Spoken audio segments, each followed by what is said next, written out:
tak jane iki mang aku ya ngerti. Jadi apa jenenge ben bendang gelis entuk jatuh kramane iki langsung nyuwun lagu ela-ela itu. Nah,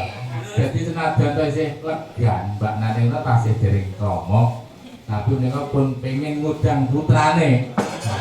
Ya, menika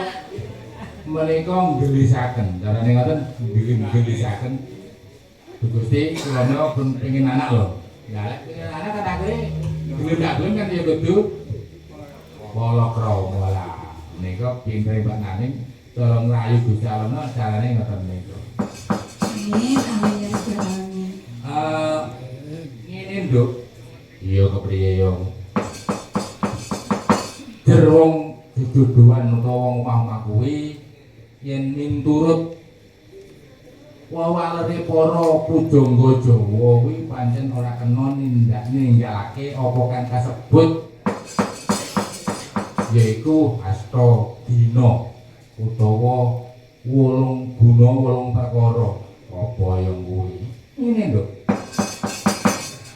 wong duduhan utawa wong salaki rabi utawa wong rumah tangga kuwi kudu duwening 8 perkara kang kudu ditindakake kang sepisan kudu nambut gawe utawa nambut kardi mangkono yo iya yen wis nyambut gawe kudu gemi yang mergo yen nyambut gawe entuk hasil lah yen entuk hasil kudu gemi lah yen aku ora yo ya kepriye aku ora entuk hasil yen aku boros ya jadi sakwise entuk hasil yaitu amarga nyambut gawe mula kudu gemi ora mung mandek gemi wae ning kudu nastiti ngati-ngati mangkono yo iya yen nastiti kuwi kita kudu ngawekani babagan karo sing katon mata umpamane ana beling umpamane ning kono ana ri ya kita kudu tanggap ing sasmita kudu disisihake aja nganti nenane marang bocah cilik ning yen ngati-ngati iku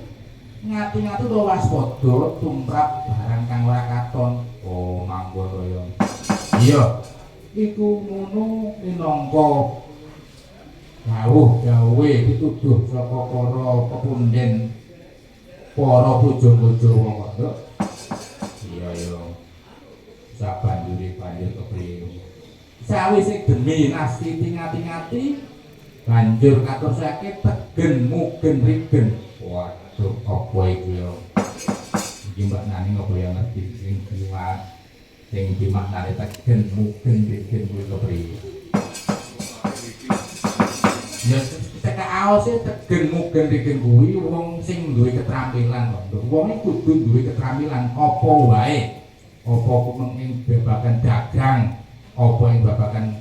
pertanian perikanan peternakan lan sak teruse ana kang uga dadi dosen kaya Mas Diak kang rawuh ing dina iki uga Dwijo para guru iku minangka mujudake keterampilan utawa tegen mugen rigen